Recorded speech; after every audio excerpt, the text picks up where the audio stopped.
Новый день, новые приключения, и, как и обещал, делаю запись из поселка Зеленоборский. Кафе, в котором я изначально планировал зарядить ноутбук, мне найти удалось, но оно оказалось закрытым. И дальше я проследовал на заправку Октан, где мне позволили зарядить ноутбук. Спасибо огромное персоналу за это. Вот. И я купил себе побаловать хот-дог с кока-колой. Давненько не ел ничего вредного, и вот пришло самое время попробовать.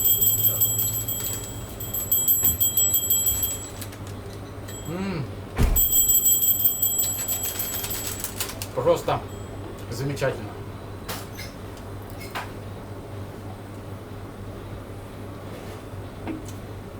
Кока-кола, хот-дог после 1,5 месяцев одной каши — это просто божественно, друзья. А на десертик я еще обязательно куплю себе мороженку. Она здесь на развес такая, которая фасованная, продается. Будет очень вкусно.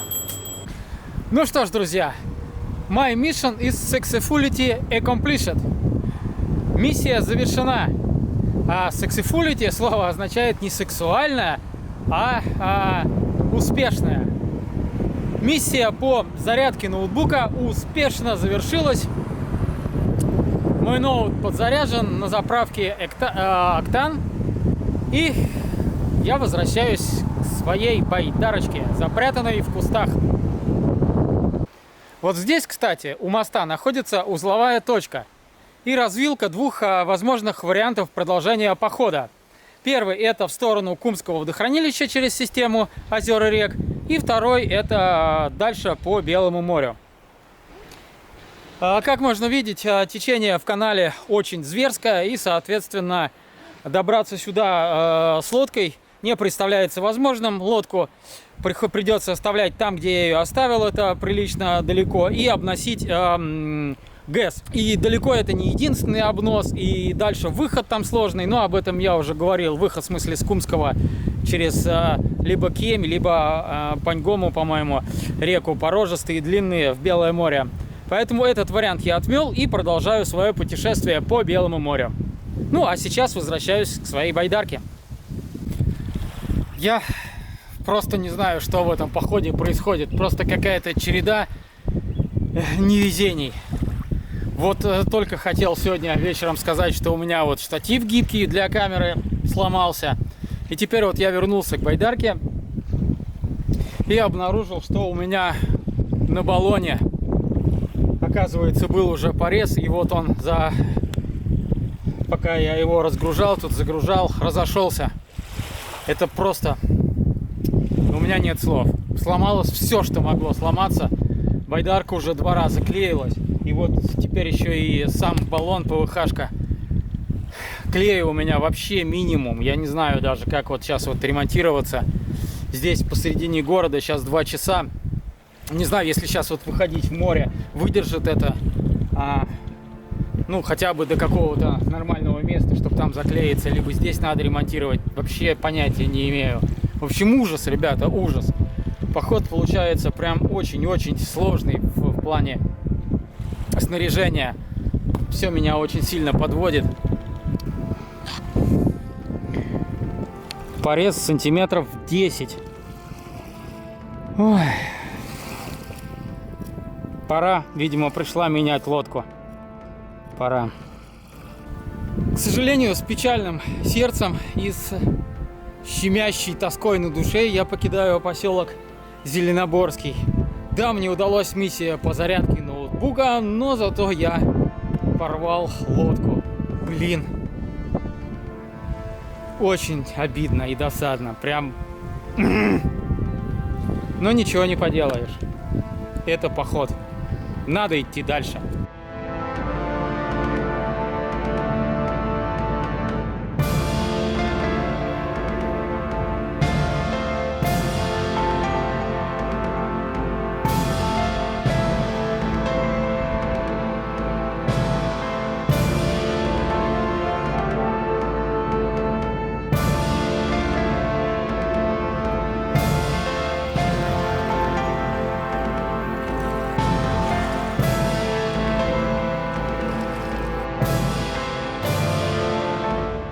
Вот этих два трухлявые развалившихся баркаса, наверное, все, что осталось от фактории рыболовного участка ЧП Дмитриев ПП. Свидетельство 550. Все приходит в упадок. Ну и в удаленных частях на севере в первую очередь, к сожалению. Итак, друзья, диспозиция следующая. Я отошел от поселка примерно где-то пару километров. По-прежнему нахожусь еще все в губе Княжья. Но рисковать и идти на подбитой лодке, дабы не разошелся этот порез дальше, не хочу. Поэтому нашел сейчас стоянку, рядом ручей с пресной водой.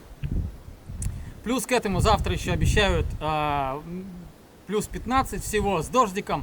Так что погода все равно будет нелетная, поэтому я стою здесь.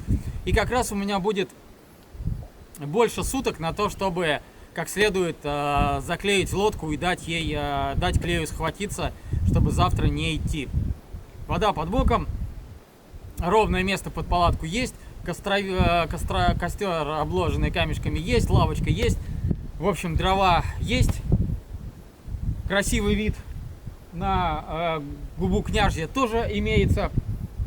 Поэтому все, разгружаюсь и начинаю ремонтировать лодку и штатив. И обязательно это все мы задокументируем и вам покажем. Поехали! Естественно, сейчас отлив. Я всегда попадаю на отлив, когда подхожу к берегу и когда отхожу от берега. У меня все время отлив. Поэтому я совершаю, как говорится, простые движения по перетаскиванию моего скарба на берег и обратно. Всегда. А вот, собственно, вот так вот выглядит стоянка под раскидистыми елями. Вот лавочка с костровыми. Вот здесь вот можно поставить у камешка палаточку как раз место. Можно вот здесь вот палаточку рядышком поставить, собственно, без разницы. И там место хорошее, ровное. Вот. Ну и вот прям совсем в 10 там, ой, как 20, в 30 там метрах у меня, соответственно, родник. Вон он там выбивается из-под скалы, хотел сказать, из-под березок и камешков.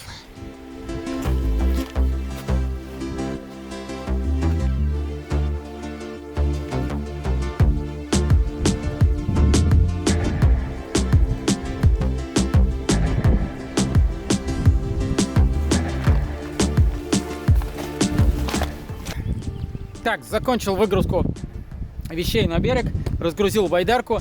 Сейчас время 3 часа. До ужина еще, соответственно, тоже 3 часа. Времени больше, чем достаточно, чтобы как раз заняться починкой байдарки. Первым делом нужно будет тщательно просушить место будущей склейки, чем сейчас и займусь. Надо будет сейчас сдуть внутренний баллон, убрать его и, соответственно, подготовить место. Вот такая вот пробоина. Итак, друзья, пока у нас как следует подсыхает лодка, займемся ремонтом штатива. Я уже об этом упоминал. Вот такая вот произошла с ним неприятная история. То есть нога должна гнуться вот таким вот образом. То есть цепляться за любые поверхности, да? То есть вот это вот рабочая нога, видите, да? То есть здесь она держит форму, а дальше уже она гнется, как нам заблагорассудится. А вот это вот, все. Соответственно, у основания она сломалась. Штатив внутри выглядит следующим образом. Там пластиковые звенья идут, внутри которых железная проволока. Так вот, железная проволока просто вот здесь вот взяла и переломилась. Причем это произошло на 2 ногах. Пам-пам-пам-пам-пам. Виктори. Да, только это не победа, это проигрыш. Штатив, кстати, прошел со мной только, по-моему, Крым. Да, Крым и вот Карелию. И все, и приказал долго жить. Фирма, слушайте, фирма я не помню, какая-то китайская. В общем, не суть важно. Сейчас попробуем отремонтировать ее с помощью народного средства, с помощью которого ремонтируется абсолютно все. Это, конечно, The Scotch. И еще нам понадобится Кока-Кола и сухарики кириешки. Без этого, без смазки, так сказать, внутренней, вообще ничего не получится.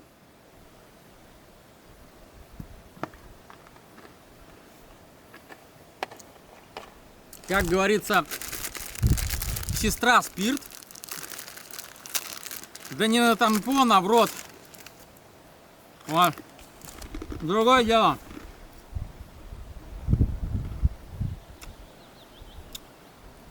Мне нужно, собственно, добиться, чтобы хоть он как-то стоял. То есть под весом фотоаппарата он просто вот так вот разъезжается.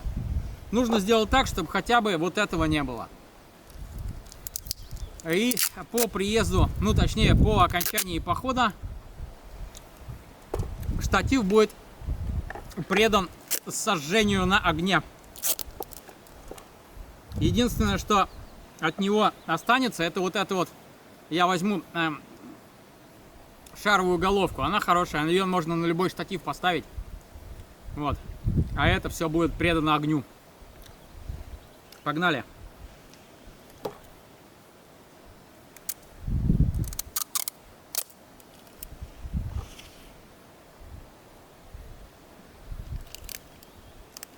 Собственно, бесхитростно мотаю максимально прочно, насколько это получится у меня. И, ух ты, скотч какой-то ломкий. Вот. Не знаю, может быть, и вообще ничего из этой затеи, конечно, не выйдет, но сейчас кучу слоев намотаю.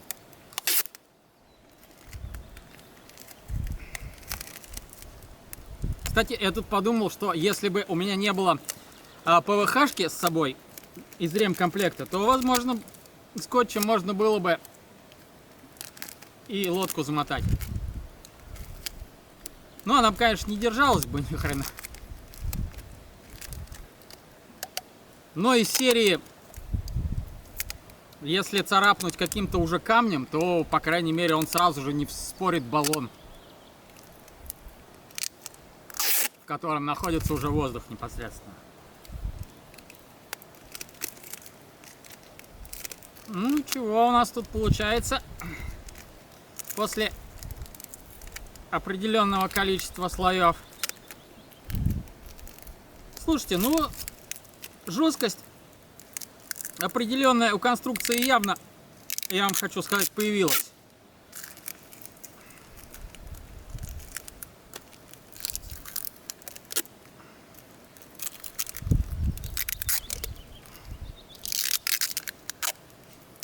Ну, собственно, я домотаю, а пока съемку прерву, потому что, собственно, дальше процесс, как вы сами понимаете, идентичный на второй ноге.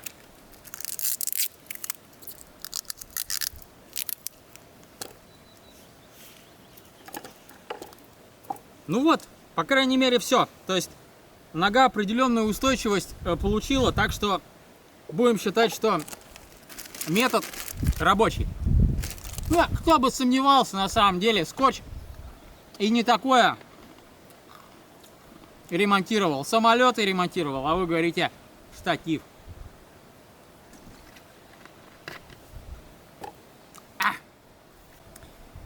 Итак, друзья, приступаем ко второму пациенту.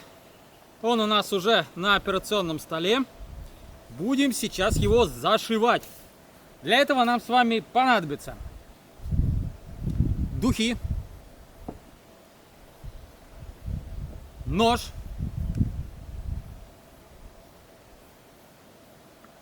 зажигалка, клей, момент и ПВХ материал.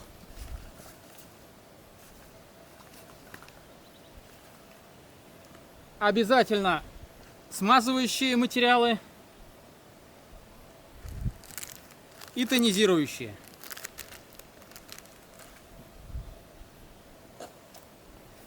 Как я уже вот в предыдущем, когда лечил штатив, высказался, ну, часть анекдота рассказал, наверное, не очень было понятно. Врач делает операцию, говорит медсестре: медсестра, спирт. Она мажет тампон. Он: да не тампон, а внутрь. Соответственно, зажим обязательно. Медицинский, хирургический. Раз уж мы делаем операцию, все должно быть по правилам.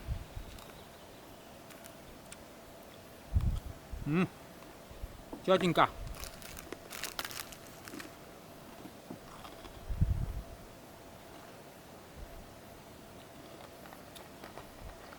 Так, анестезия принята.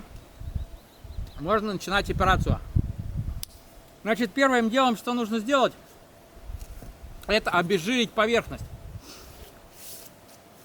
Чем-нибудь типа ацетона, там еще с чем-то. Но у меня ничего нет, поэтому для этих целей как раз у меня есть и дезодорант. Он, конечно, не ацетон ни разу и не бензин, но он спиртосодержащий. Поэтому какая-то доля жира будет все-таки с поверхности снята. Да, слушайте, поверхность сразу становится более шершавой. Вот, далее нужно нагреть, но это попозже, нагреть, в общем, лезвие ножа и разогреть поверхность самой ПВХ-шки.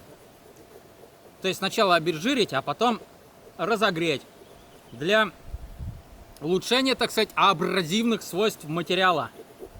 Абразивных, это значит, чтобы они лучше друг к другу прилегали и схватывались.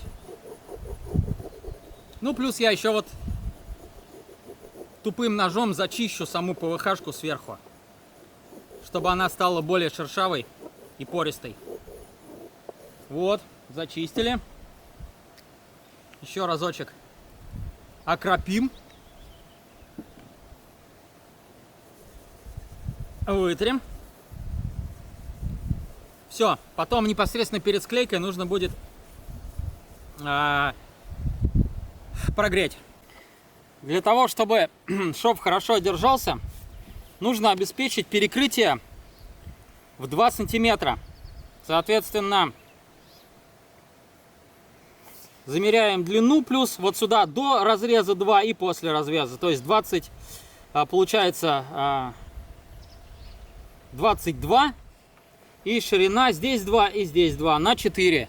22 на 4 нам нужно вырезать заплатку.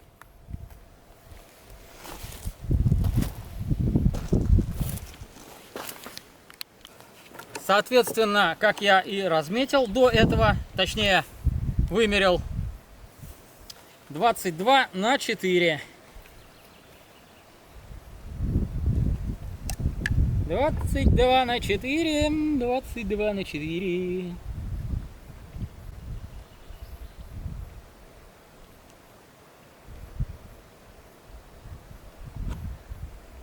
Ну, собственно, нормально. Так, единственное, что надо чем-то теперь какой-то палочкой отрезать. Не так-то просто найти в тайге линейку. Блин, гвоздистое все. Так, ну нам идеально не нужно. Нам нужно плюс-минус. Даже если получится чутка больше, ничего страшного. Теперь нужно придать, чтобы края вот эти углы не задирались, когда она будет чего-то касаться, нужно придать ей округлую форму. Что-нибудь бы... О! Оказывается, нам еще понадобилась с вами перекись водорода. Опа! Она идеально 4 сантиметра. Соответственно,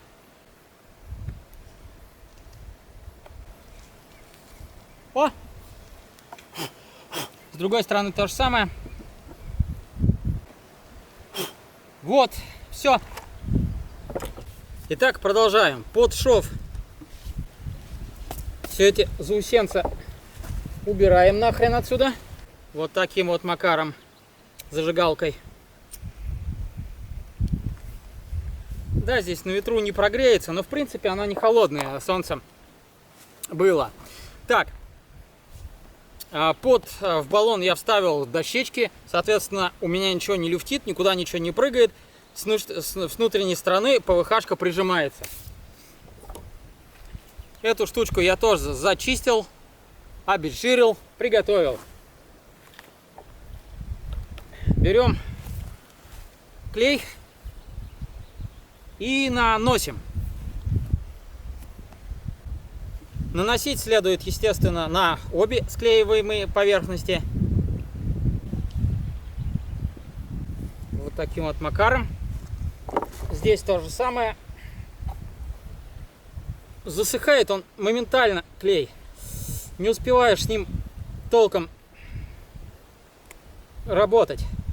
Вот что плохо. Промазываем абсолютно все, чтобы у нас не осталось,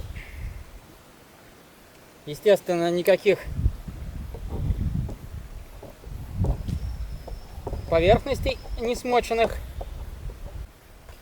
Так, в инструкции написано, что нужно какое-то количество времени там подождать, но на самом деле он застывает просто катастрофическими темпами, поэтому ждать тут ни хрена не надо. Вот таким вот макаром. И дальше зажигалочка. И зажигалочкой мы по контуру везде проходим, очень сильно нажимая. От середины к краям разглаживаем. Вот таким макаром.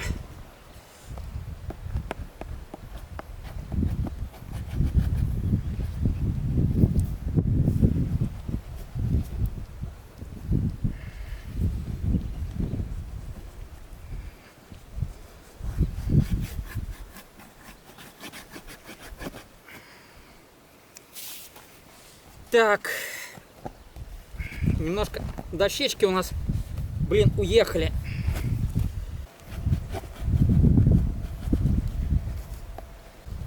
Так, последний штрих.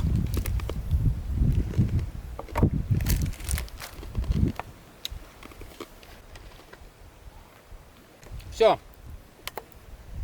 лодку выставляем на солнце. Сейчас я сюда... нет, сначала я что-нибудь сюда сейчас прижму. Для начала. Оно сначала с зажимкой постоит какое-то время. С кирпидоном. А потом под солнце. И 24 часа. И можно пользоваться изделием. Ну, точнее, мой корабль снова будет жить и меня возить. Все, лодочка, давай. Выздоравливай. Вот такой вот организовал пресс. Дощечку ровной поверхности, чтобы прилегала к заплатке. И сверху 2 булыжника.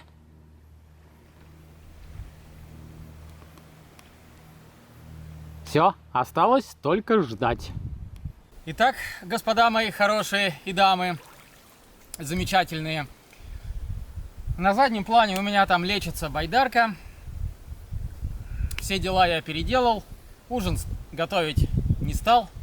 Что-то мне не очень хочется, честно говоря. Вот, поэтому доедаю сухарики с колой. И решил, что пришло время традиционной рубрики «Туристические истории». И сегодня история будет как раз под стать лишениям, трудностям, с которыми сталкивается человек, и героизму людей, личностям с большой буквы этого слова. Собрался я как-то на байдарке обойти полуостров Крым. Стал гуглить на эту тему, что есть в интернете, и наткнулся на YouTube канал Липатыч.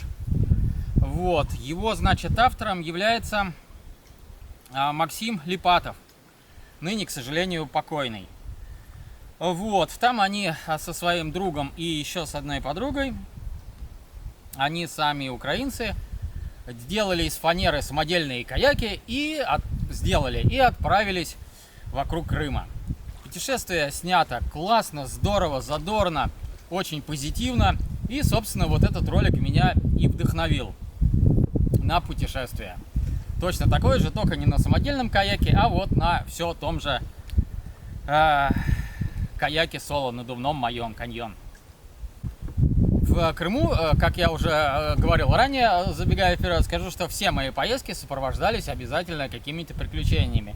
Вот в этот раз тоже не обошлось без них, и меня словили погранцы. В прошлой истории меня поймали, значит, на полигоне вояки. В этот раз, значит, я шел вдоль берега, и меня на лодке выцепили пограничная служба. Как говорится в песне Ляпис Трубецкой: «Выслали катер, я тему просек, я убью тебя, лодочник!» Только лодочник был я сам, поэтому себя я убить не мог. Пришлось подчиниться воле закона.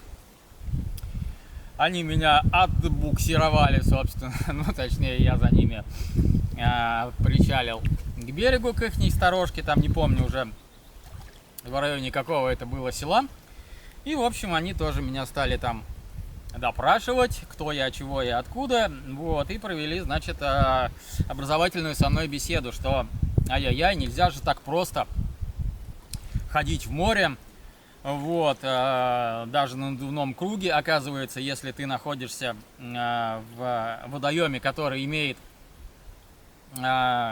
границу с другим государством, в данном случае у нас там есть же Турция, да, вот, ты обязан оповещать погранслужбу о всех своих перемещениях заранее. Но это, конечно, и тот еще бред, учитывая то, что не везде есть связь. Да и график я свой не на бумажке пишу, да, составляю, что ровно в 7 я завтра выйду, пройду 2 часа до той-то деревни, там час постою и потом пройду еще столько. Погода 100 раз изменится, мне станет там, я не знаю, плохо, хорошо, 3, 5, 10. В общем, такие планы это из серии полного абсурда. Но таковы правила, и по идее их надо подчиняться им. В общем, выписали мне, по-моему, там постановление штрафное 500 рублей. Я его, по-моему, так и не оплатил. В общем, как-то там все это шло из Крыма. Долго, нудно и это. В общем, вот. Но все равно такое приключение веселое получилось. И после, почему я начал, значит, подводочку издалека с Липатова. В ролике Липатова они встретили очень интересного человека. Зовут его, соответственно, сейчас скажу, Юра Лишаев по кличке Фантик. Это советский, украинский, российский альпинист, скалолаз, спелеолог, каякер, неоднократный чемпион и призер СССР Украины по скалолазанию, мастер спорта СССР, чемпион ВЦСПС.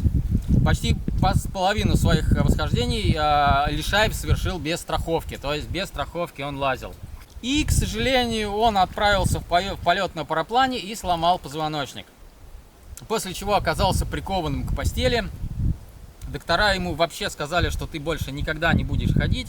Он, по-моему, год пролежал на койке, а потом силой воли встал. И еще выиграл после этого без ног, то есть у него ноги парализованные оказались в итоге. Он восстановил только верхнюю моторику тела. И даже так, будучи вот наполовину обездвиженным, да, выиграл чемпионат Украины по скалолазанию и после пересел на каяк. И каждый год вокруг Крыма ходит на каяке все лето, начиная с весны и заканчивая осенью. И вот они его, значит, встретили на своем пути. И что бы вы думали, как говорят у нас в Одессе? Я тоже его встретил. И действительно оказался очень-очень глубокий, позитивный, просто пышущий энергией человек, несмотря на то, что вот он не ходит, да? И его любимая поговорка, знаете какая? Главное не бздеть жить.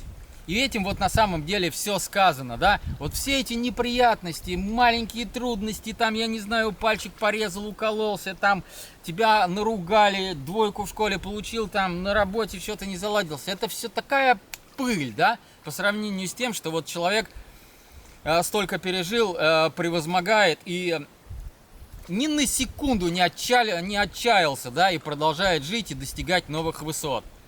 Вот. И мы с ним так долго тоже прошли на каяке, как один день ходовой был. Вот. И пообщались так. И, к сожалению, поход этот я тоже снимал и тоже не смонтировал. В общем, у меня куча походов снятых и не смонтированных, как-то так оказалось, потому что я работал до кругосветки, и работа отнимала все мои силы и все мое время. И, в общем-то, вот этот вот отпуск, который я посвящал походам, потом на монтаж у меня уже не хватало ни времени, ни сил, к сожалению. И, соответственно, вот эта вот история, да, вот о людях она получилась, обо мне косвенно, но в основном я вот хотел рассказать вот о судьбе, вот этой, о непростой судьбе человека, да, который своим примером показывает, как надо относиться к жизни. Не главное не бздеть жить. Идти вперед, делать шаг, несмотря ни на что. Поэтому вот я сегодня расстроился по поводу того, что порвал каяк. А в сущности это такая мелочь. Его можно заклеить, и ничего страшного. Я много расстраиваюсь по всяким пустякам и ерунде. И вот никак не могу от этой привычки дурацкой отделаться. А не нужно расстраиваться, нужно позитивнее смотреть на вещи. Вот, мне. Чему и вас, соответственно, призываю делать. У Липатова, к сожалению, судьба сложилась трагически. После этого похода он еще прожил какое-то время, и, к сожалению, он свел счеты с жизнью. Последний проект у него был, он строил дом на дереве. Вот, на YouTube-канале там это можно посмотреть. И там же, собственно, он покончил с жизнью. Написал предсмертную записку в ВК. Вот. Но, собственно, вот как раз Макс не справился с какими-то своими внутренними проблемами, в отличие от Юры Лишаева, которого он встретил, да, и которому ему же тоже в ролике говорил, главное не бздеть жить. Но Макс, к сожалению, забздел.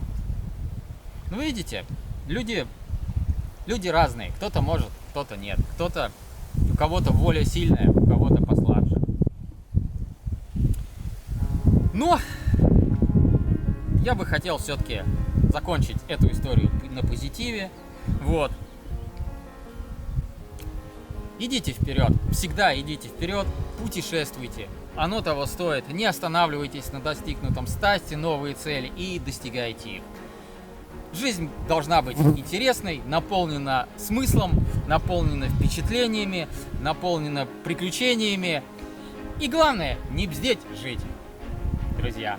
Ну, а я жить бздеть не буду, естественно. И буду есть сухарики с кока-колой. Жара стоит градусов 30. Пекло неимоверное. Класс.